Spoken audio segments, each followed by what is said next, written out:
I'm a detective. This is how it really works. I was 10 when I saw them put cuffs on a man and understood the world had two sides.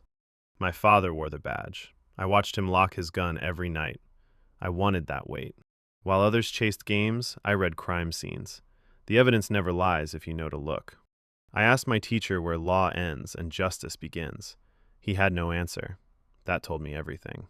300 candidates, one goal. I didn't just want to pass, I needed to be first. Day one. They wanted obedience. I gave them discipline. There is a difference, and I knew it. The bell rang. I heard it. I just didn't care. Stopping early gets you killed in the field. Surveillance isn't waiting. It's reading silence, learning patterns, becoming part of the dark. They clapped. I didn't feel pride. I felt the weight of what came next pressing down already. She wasn't afraid of my questions. Most people look away. She looked straight back at me. She said yes. I promised her I'd come home every night. That was the first lie I told her. My first case. Mid-level dealer, 3 priors. They thought it was simple. It never is. 7 nights in that car. Cold coffee and patience. Most detectives quit at 3. I don't quit. My intel. Their raid. I built the case from nothing and handed it over. That's how it works. They got the cameras. I got the result. Recognition was never the point. Justice was. He said the words I'd been waiting for. You're the only one I trust with this. I opened the file.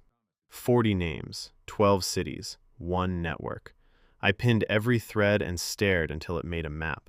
He risked his life getting me that list. I owed him more than a handshake in a parking garage. She ate without me again. I said nothing. What was there to say that the silence hadn't said first? She was 4 pounds and already the most important thing I had ever held in my hands. It rang 4 times. I let it. For 20 minutes, I was just her father. Nothing else existed. I placed the photo and waited. Silence does what screaming never can. He broke in 4 minutes. A technicality. 3 months of work erased by a missed timestamp. The law swallowed itself again. No warrant, no authorization, just a man who needed watching and a law that was too slow to care. A legal entry, a legal seizure, technically, but the truth was in those papers, and I needed the truth. He yelled for 6 minutes. I stood there. The case was built. He knew it. That ended the argument. Photos of my wife, my daughter, their school route, a message without a single written word. She asked me why. I said it's temporary. Both of us knew I was lying about the temporary part. She waved until I couldn't see the car. I stayed on the sidewalk a long time after it was gone. I stopped going home. The case became the room. The room became the only world I recognized. The voice told me to stop or my family would stop existing. I wrote down every word and kept going. The light was on. They were safe. That was enough. I didn't deserve to walk through that door yet. An address. 6 words. Every night for a year distilled into a folded piece of paper under a table. 9 arrests in 11 minutes. I had rehearsed every room in my mind 100 times before I entered. Case closed. Except for the one name I circled in my notebook that never appeared in any official file. The address. My street. My building. I heard the numbers and stopped being a detective. I pushed through 4 officers. They let me through when they saw my face. They already knew. I trained myself not to feel. 20 years. Nothing prepared me for what was on that floor. 3 other victims. Same method. No leads. They had been working at 8 months. I had 1 day. I emptied the grief and filled the space with work. It was the only thing I knew how to do. He said it was personal. He was right. I left the badge. I kept everything else. He didn't understand that. No badge means no access. No access means finding another way.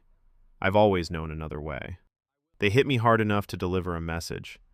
I got up and interpreted it as a direction to keep going. The same number, 4 crime scenes, 4 dates, 1 ghost with a prepaid phone and no name attached. 200 kilometers, 1 address, no backup, no jurisdiction, no rules anymore, just a destination. Quiet man, polite, kept to himself. That description. I'd heard it before. It's always that description. He had watched them for weeks, documented, planned. My family was never random. We were chosen. 40 pages of murders, written like a weather diary.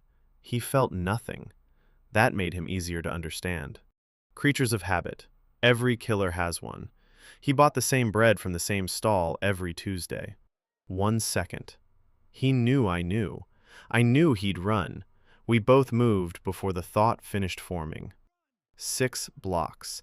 My lungs were fire. My legs were failing. My mind had already caught him. Body followed. Dead end. He turned and faced me. I saw no fear in his eyes. That told me everything I needed. He stopped moving. I looked at him and I thought of everything he had done.